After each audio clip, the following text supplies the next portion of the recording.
प्यारे बच्चों, कल तक हमने सुदामा चरित के 4 पदों तक का अर्थ समझ लिया था। आज हम इसके अंतिम 2 पद और समझेंगे बेटा, ठीक है।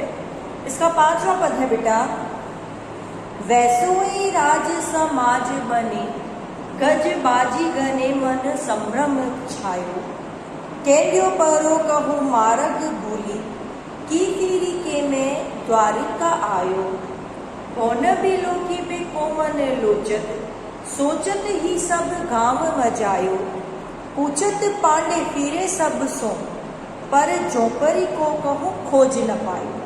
ठीक है बेटा, ये हमारा 5वां पद है।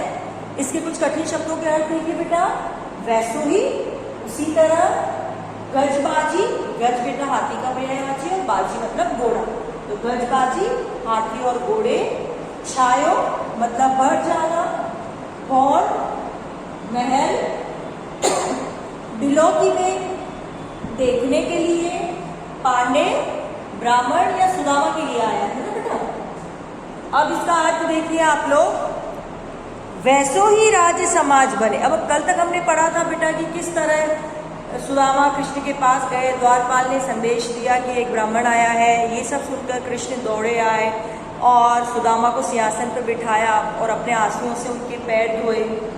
फिर उसके बाद बहुत दिनों तक वो आदर सत्कार में वहाँ रहे, लेकिन लौटते वक्त उन्होंने सुदामा को कोई भेंट उपहार नहीं दिया। तो सुदामा सोचते हुए आ रहे थे कि इतना बड़ा राज सम्राट मिल गया है तो कृष्ण सब कुछ भूल चुके हैं, किस तरह हम बचपन में दही चुराया करते थे।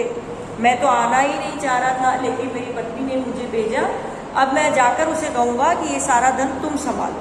ठीक है, इन सब तो वो सोचते सोचते वो अपने नगरी में पहुँचते हैं। और जब वो नगरी में पहुँचते हैं बेटा, तो वो क्या देखते हैं ये आप आगे देखिए।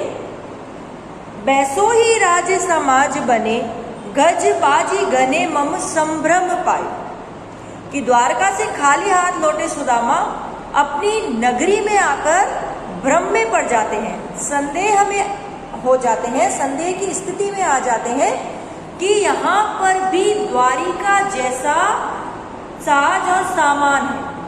ठीक है, कि हर तरफ राज और समाज द्वारिका जैसा हो रहा है, द्वारिका जैसे बड़े बड़े महल हैं।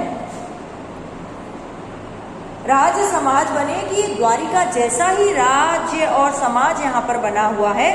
गजबाजी गने मन संभ्रम पायो, और यहाँ पर अनेक हाथी और घोड़े हैं। मन संभ्रम पायो, उन्हें लगा कि मेरे मन को जरूर कोई भ्रम हो गया है, कि वो मन ही मन सोच में पड़ जाते हैं कि ये क्या हो गया है। कैल्यो परो कहूँ मार्ग भूली, कि ऐसा लग रहा है कि मैं रास्ता भूल गया हूँ। कैल्यो परो कहूँ मार्ग भूली, कि हो सकता है मैं रास्ता भूल गया हूँ। के फिरी के मैं द्वारका आयो, और रास्ता भूलकर मैं घूम घाम कर पुनः द्वारिका नगरी में आ गया हूँ। कि ऐसा लग रहा है कि मैं मार्ग भूल गया हूँ और भटक कर पुनः द्वारिका नगरी आ गया हूँ।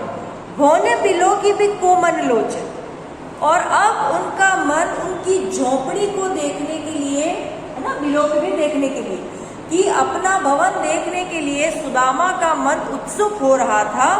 और यही सोचते सोचते उन्होंने पूरे गांव को घूम लिया। ठीक है, कि मेरा घर कहाँ है, मेरा घर कहाँ है, ऐसा सोचते सोचते वो पूरे गांव में घूम गए। पूछत पांडे फिरे सब सो, कि उनका मन उत्सुक हो रहा था कि मेरा घर कहाँ है।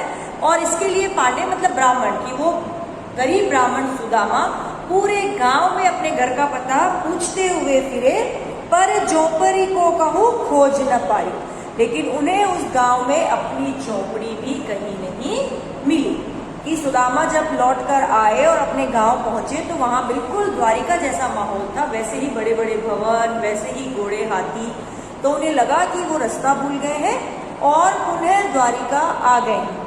लेकिन बाद में उन्होंने स्वयं को संभाला और अपना घर उस गांव में देखने के लिए उत्सुक हो उठे, और जगह जगह वो अपने घर का पता पूछने लगे। लेकिन पूरा गांव छान मारने के बाद भी उस ब्राह्मण को अपना घर उस गांव में नहीं मिला।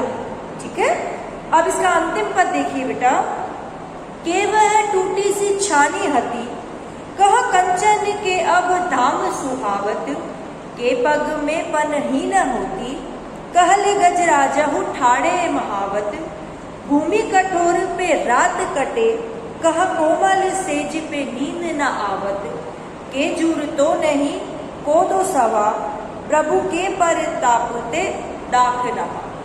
ये हमारा अंतिम पद है बेटा। अब देखिए उनके जीवन में श्री कृष्ण की कृपा से क्या परिवर्तन हुए हैं और उन परिवर्तनों के परिणाम स्वरूप उन लोगों को कैसा लग रहा है, ये इस पद में बताया गया है। कि पांचवें पद में हमने देखा बेटा कि कृष्ण किस तरह कृष्ण ने उनकी नगरी को परिवर्तित कर दिया और वो भ्रमित हो रहे थे, उन्हें लग रहा था कि वो द्वारिका लौटकर आ गए हैं और पूरे गांव में वो अपनी झोपड़ी को ढूंढते हुए घूम रहे थे।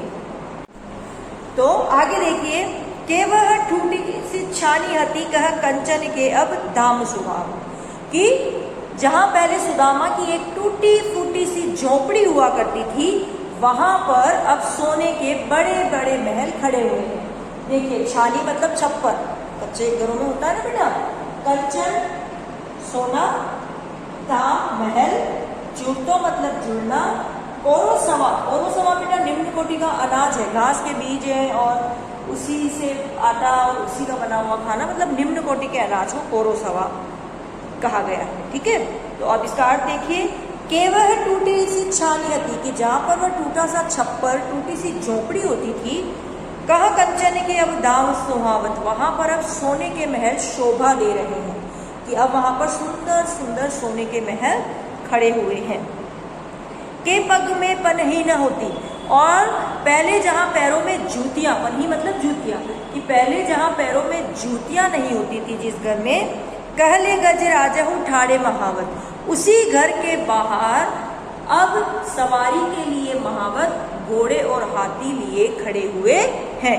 कि वहां पर बड़े गजराज हो, बड़े बड़े गजराज वहां पर महावत लेकर खड़े हैं सुदामा की सवारी के लिए। कि पैरों में जहां चप्पल नहीं होती थी वहां महावत बड़े बड़े हाथी लेकर सवारी के लिए खड़े हुए हैं।